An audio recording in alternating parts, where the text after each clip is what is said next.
when it's raw, I mean, how can you pull from how can you pull from that military experience to really put it to civilian speak?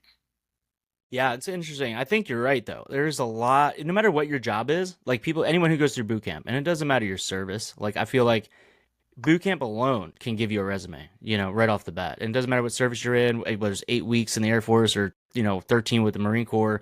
It just all that professionalism, attending those schools, the shooting, attention to detail, all those things can easily be transferred.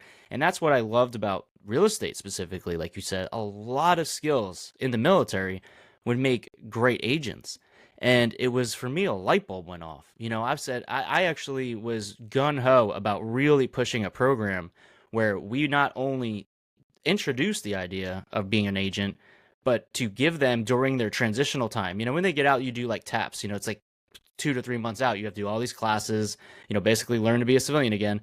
But you can incorporate this class and also incorporate the real estate school. It's only, what, 2 weeks, and they could do that, pay for it. It's not $1 million. And to be able to study, get your license before you get out on the military's dime. And I think they do that for other programs, or at least in a nonprofit way they could. But I said, this is a done deal. I mean, at least it's something, maybe not something they can dive in right away, but at least they can have their foot wet and get an idea of, okay, I like this in the middle of that transition instead of trying to figure it out while you either have a family. Because once you lose that base housing and all that extra benefits, you wind up not being able to get that real estate career going because you're struggling, getting off get the gate there. And that's why, I mean, typical agents, I think, burn out. I forget the ratio.